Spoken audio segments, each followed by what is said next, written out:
ಕರುನಾಡು ಟಿವಿಗೆ ಸ್ವಾಗತ. ನಾನು ದೀಕ್ಷಿತ್ ಗೌಡ. ಈ ದಿನದ ಪ್ರಮುಖ ಸುದ್ದಿಗಳು. 100 ರೂಪಾಯಿ ಬೆಳ್ಳಿ ಖರೀದಿಸಿ 2,28,00,000 ಚಿನ್ನ ದೋಚಿದ ಕಳ್ಳರು. 100 ರೂಪಾಯಿಯ ಬೆಳ್ಳಿ ಖರೀದಿಸಿ 2,28,00,000 ಮೌಲ್ಯದ ಚಿನ್ನವನ್ನು ಕದ್ದು ಪರಾರಿಯಾಗಿರುವ ಘಟನೆ ಚಾಮರಾಜಪೇಟೆಯ ರುದ್ರಪ್ಪ ಗಾರ್ಡನ್ ಬಳಿಯ ಜ್ಯುವೆಲರಿ ಶಾಪ್ನಲ್ಲಿ ನಡೆದಿದೆ. ಇಬ್ಬರು ಕದಿಮರ ಕೈಚಳಕ ಸಿಸಿಟಿವಿ ಕ್ಯಾಮೆರಾದಲ್ಲಿ ಸೆರೆಯಾಗಿದೆ. ಜುಲೈ 14ರಂದು ಚಾಮುಂಡಿ ಜ್ಯುವೆಲರ್ಸ್ಗೆ ಇಬ್ಬರು ವ್ಯಕ್ತಿಗಳು ಬಂದು 100 ರೂಪಾಯಿ ಮೌಲ್ಯದ ಬೆಳ್ಳಿಯ ವಸ್ತು ಖರೀದಿ ಮಾಡಿದ್ರು.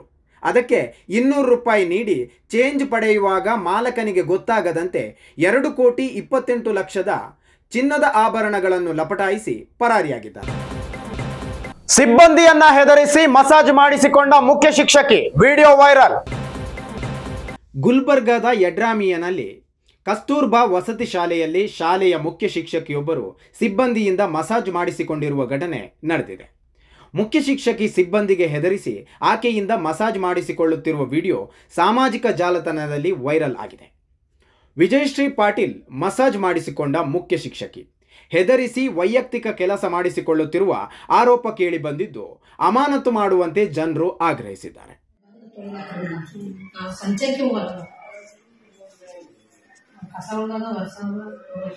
ನನಗೆ ಬೇಕಾಯ್ತಾ ಅಂಕಲ್, ನಾನು ಕಡೆ ಸಪ್ರೇಟ್ ಕೊಡ್ತಿದ್ದೆ. ನೀವು 2,000 ದಿನ ತೊಳೆದು ಹೋಗಕ್ಕೆ ಏನಾರ ಮಾಡಕ್ಕೆ ಬಂದ್ರೆ ಬರ್ಲಕ್ಕ ಬಿಡ್ಲಕ್ಕ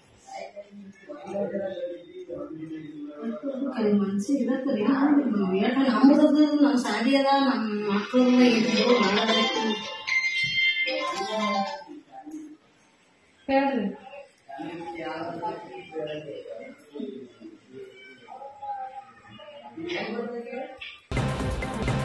ರಾಜ್ಯದಲ್ಲಿ ಗುಡುಗು ಸಹಿತ ಅಬ್ಬರಿಸಲಿರುವ ವರುಣ.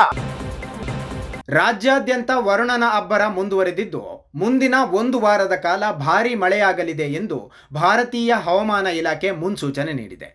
ಈಗಾಗಲೇ ರಾಜ್ಯದ ಹಲವು ಜಿಲ್ಲೆಗಳಲ್ಲಿ ಮಳೆಯ ಹಿನ್ನೆಲೆ ಜನರಿಗೆ ಸಾಕಷ್ಟು ತೊಂದರೆಯಾಗಿದೆ. ಅಲ್ಲದೆ ಇದೀಗ ಮತ್ತೆ ಕರಾವಳಿ ಭಾಗದಲ್ಲಿ ಉಡುಪಿ, ದಕ್ಷಿಣ ಕನ್ನಡ ಮತ್ತು ಉತ್ತರ ಕನ್ನಡಕ್ಕೆ ರೆಡ್ ಅಲರ್ಟ್ ಘೋಷಣೆ ಮಾಡಲಾಗಿದೆ. ಅಲ್ಲದೆ ಬೆಂಗಳೂರಿನಲ್ಲಿಯೂ ಮಳೆಯಾಗಲಿದೆ ಎಂದು ಭಾನುವಾರ ಹವಾಮಾನ ತಜ್ಞ CS ಪಾಟೀಲ್ ಹೇಳಿದ್ದಾರೆ. ಮಳೆಯಾಗಿದೆ. ಈಗಿರುವ ಹವಾಮಾನದ ಸಿನಾಪ್ಟಿಕ್ ಸ್ಥಿತಿ ಏನಂದರೆ, ಪೂರ್ವ ಅರಬ್ಬಿ ಸಮುದ್ರದ ಮಹಾರಾಷ್ಟ್ರ ಹಾಗೂ ಕರ್ನಾಟಕದ ಕರಾವಳಿಯಲ್ಲಿ ಟ್ರಫ್ ಇದೆ. ಇದರ ಪ್ರಭಾವದಿಂದ ಕರಾವಳಿ ಜಿಲ್ಲೆಗಳಲ್ಲಿ ಜುಲೈ 11ರಿಂದ ಜುಲೈ 16ರವರೆಗೆ ಹಗುರದಿಂದ ಸಾಧಾರಣವಾಗಿ ವ್ಯಾಪಕವಾಗಿ ಮಳೆಯಾಗುವ ಹೆಚ್ಚಿನ ಸಾಧ್ಯತೆ ಇದ್ದು, ಉತ್ತರ ಹಾಗೂ ದಕ್ಷಿಣ ಒಳನಾಡಿನಲ್ಲಿ ಜುಲೈ 11ರಿಂದ ಜುಲೈ 16ರವರೆಗೆ ಹಗುರದಿಂದ ಸಾಧಾರಣವಾಗಿ ಕೆಲವು ಕಡೆ ಮಾತ್ರ ಮಳೆಯಾಗುವ ಹೆಚ್ಚಿನ ಸಾಧ್ಯತೆ ಇದೆ. ಕರ್ನಾಟಕ ರಾಜ್ಯಾದ್ಯಂತ ಮಳೆಯ ವಿಂಗಡಣೆ ಹಾಗೂ ತೀವ್ರತೆ ಜುಲೈ 17ರಿಂದ ಏರಿಕೆಯಾಗುವ ಹೆಚ್ಚಿನ ಸಾಧ್ಯತೆ ಇದೆ. ಬೆಂಗಳೂರಿನಲ್ಲಿ ಜುಲೈ 11ರಿಂದ ಜುಲೈ 17ರವರೆಗೆ ಕೆಲವು ಕಡೆ ಮಾತ್ರ ಮಳೆಯಾಗುವ ಹೆಚ್ಚಿನ ಸಾಧ್ಯತೆ ಇದೆ. ಜೀವಂತ ಹಾವುಗಳೊಂದಿಗೆ ಭಕ್ತರ ಮೆರವಣಿಗೆ.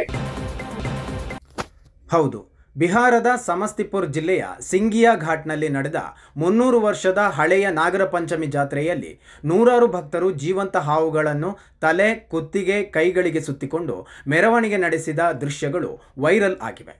ಹಾವುಗಳಿಗೆ ಪೂಜಾ ಸಾಂಕೇತವಾಗಿ ಗೌರವ ನೀಡಲಾಗುತ್ತಿದ್ದು, ಜಾತ್ರೆಗೆ ಮುಂಚೆ ಹಾವುಗಳನ್ನು ಹಿಡಿದು ನಂತರ ಕಾಡಿಗೆ ಬಿಡಲಾಗುತ್ತದೆ. ಆದರೆ ವಿಷದ ಹಲ್ಲುಗಳನ್ನು ತೆಗೆಯುವ ಅಕ್ರಮ ಅಭ್ಯಾಸ ಇನ್ನೂ ಕಂಡುಬರುತ್ತಿದ್ದು, ಇದು ಪ್ರಾಣಿಗಳಿಗೆ ನೋವುಂಟು ಮಾಡುವ ಕಾನೂನು ವಿರೋಧಿ ಕೃತ್ಯವಾಗಿದೆ.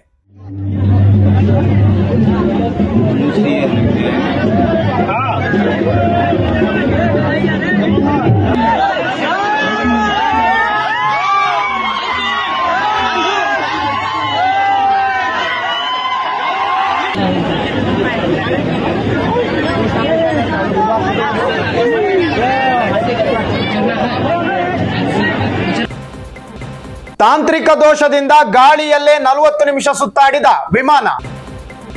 ಹೌದು, ತಿರುಪತಿಯಿಂದ ಹೈದರಾಬಾದ್ಗೆ ಹೊರಟಿದ್ದ ಇಂಡಿಗೋ ವಿಮಾನವು ಭಾರೀ ಅಪಘಾತವೊಂದನ್ನು ಕೂದಲೆಳೆ ಅಂತರದಲ್ಲಿ ತಪ್ಪಿಸಿಕೊಂಡಿದೆ. ತಾಂತ್ರಿಕ ದೋಷದಿಂದಾಗಿ ವಿಮಾನವು ಸುಮಾರು 40 ನಿಮಿಷಗಳ ಕಾಲ ಗಾಳಿಯಲ್ಲಿ ಸುತ್ತುತ್ತಾ ಕೊನೆಗೆ ತಿರುಪತಿ ವಿಮಾನ ನಿಲ್ದಾಣಕ್ಕೆ ಮರಳಿತು. ಪ್ರಯಾಣಿಕರ ಸುರಕ್ಷತೆಯನ್ನು ಗಮನದಲ್ಲಿಟ್ಟುಕೊಂಡು ಅಧಿಕಾರಿಗಳು ವಿಮಾನವನ್ನು ರದ್ದುಗೊಳಿಸಿದರು. ವಿಮಾನ ಸೇಫ್ ಆಗಿ ಲ್ಯಾಂಡ್ ಆಗುತ್ತಿದ್ದಂತೆ ಪ್ರಯಾಣಿಕರು ನಿಟ್ಟುಸಿರು ಬಿಟ್ಟರು.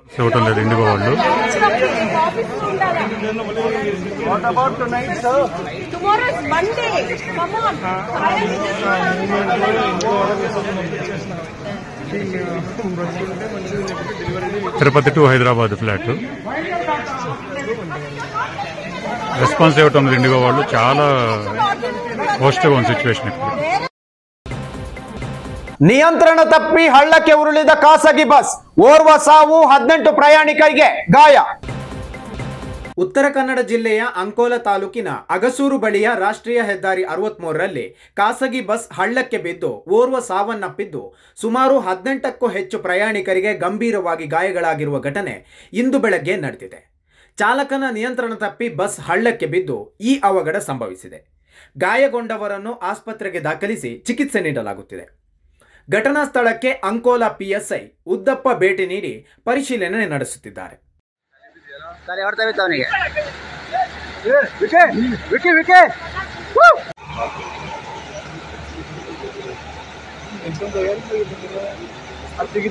ಅಲ್ಲಿ ಮ್ಯಾನ್ ಸಿಂಗಲ್ ಅದು ತಲೆ ಬಿದ್ದಿದ ಹೊರ್ತಾ ಬಿದ್ದ ಅವನಿಗೆ, ತಲೆ ಹೊರ್ತಾ ಬಿದ್ದ ಅವನಿಗೆ.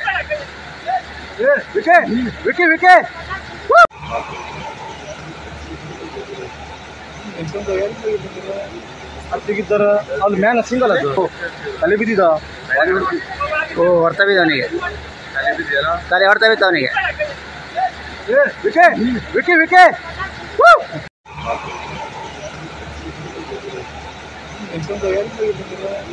ಅತ್ತಿಗಿದ್ದಾರ ಅಲ್ಲಿ ಮ್ಯಾನ್ ಸಿಂಗಲ್ ಅದು ತಲೆ ಬಿದ್ದಿದ ಹೊರ್ತಾ ಬಿದ್ದ ಅವನಿಗೆ.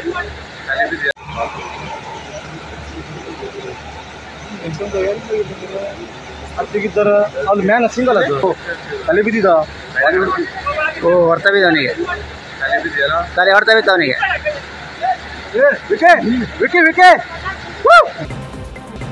ಇದಾಗಿತ್ತು ಇವತ್ತಿನ ಪ್ರಮುಖ ಸುದ್ದಿಗಳು. ಇನ್ನಷ್ಟು ಸುದ್ದಿಗಳಿಗಾಗಿ ನೋಡ್ತಾ ಇರಿ ಕರುನಾಡು ಟಿವಿ.